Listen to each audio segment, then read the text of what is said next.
गेला त 4 दिन भ गेलै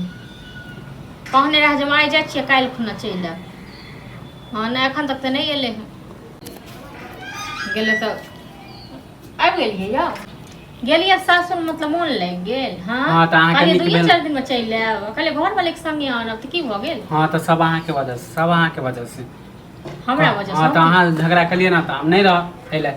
हम झगड़ा केने रही हाँ नहीं तो के माने अहीं के कहै छी मतलब एतऽ हम कहै छलियै जे हमर बौए के गलती है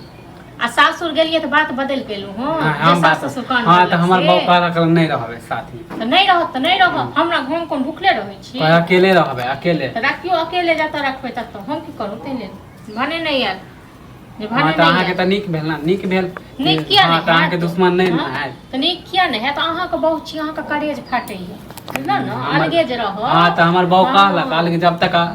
बंटवारा नहीं होते तब तक हम नहीं जेबे कथी के बंटवारा यो कथी के बंटवारा वो अपना एगो घर में वो अपने रहते झोपड़ी में नहीं रह कौन घर में रहता है ईटा वाला में कौन घर में एक घर में हम एतेक सामान अथी जे रखने छी एते दिन से हम छिए घर में हम के नहीं घर त दो ईटा वाला घर है त एगो ईटा खाली दोनों अहे आज बारबे एगो में सामान रखबे एगो में रहबे जा तो घरे में घर छै त रहबे न हां त एगो में कहलक हम झोपड़ी वाला में नहीं रह हमरा ई बात पता छल बुझल न हमरा ई बात पता छल जे हमके घर वाली के परीक्षण क के जखने घर में अनबै न त तखने कहत जे हम घर में रहब लेकिन से सब किछो नहीं हैत बुझल त अहाँ के कथि लगे कि हम माने झोपड़ी में घर वाली चाहिए अरे बंटवारा चाहिए अरे बंटवारे भेले जखने कहियो अलगे रहब तखने काको सास त कोनो जमीन नहीं कहलक बंटवारा घर कहलक न तो जमीन क्या नहीं बंटवारा करो बंटवारा करू अपन घर बनाओ अपन अकेले खै त अपन घर खाली बंटवारा काकी के घर बंटवारा हेतै बंटवारा करू तो पूरा बंटवारा करू न हां त करी आरो ठीक त खाली अलग रह के ठीक छै अहाँ चाहे छै बंटवारा त ठीक छै त काल्हि से 2-4 गो समाज के बजाओ आ हमहु फोन करे छी भै क ए त बंटवारा क के घर बना के घर में राखबी ठीक छै न ए घर में नहीं रह देबो जन बंटवारा हेबे करते तखन नीक जका भ जेतै न आ झूठे का आई बंटवारा कर या काल्हि एक जगह भ जाओ ई सब हमरा नहीं निक लागै हां त आरो ठीक होतै ठीक हेतै लेकिन जय घर वाली पर जय सास ससुर पर एते कूदै छी बुझलिए न काल्हि खन जखन बाप पैत न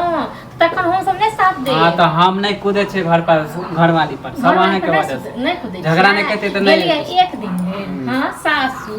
आ एलिए 4 रात बिता को त हां त माने कि अहाँ कथि लगे एक दिन में चल आइए एक दिन में नहीं हो सास ससुर त नून पढ़ा के खुआ देलक त हमरा के बियाह दे उनटलियो उ दूसरा आदमी के नहीं बना के खिया अहाँ क जखन सासुर से लो तखन से बियाह दे उनटलियो मतलब की सिखा देलक हां त बहस करेला नहीं लो हां त बंटवारा क दी हां त बंटवारा क देब न आ की कहलक सास ससुर जे भाज के भागा दे घर से छोटा पेट कथि ना हां त हम अपना हिस्सा में रहब कि अहाँ के एते ककरो बाप में दम नहीं छी बुझल न आ बंटवारा के बात करे छियै त जते खर्चा लगते देबै सबटा हां त ठीक है देबै हां त देबै ओ मनसा त मूर्ख छै ओ मनसा मूर्ख छले त दुआरे हमर भाई हमर हां त ठीक है हम जाय छौ हां त जाओ 2-4 गो लोग के बजेने आब काल्हि लोग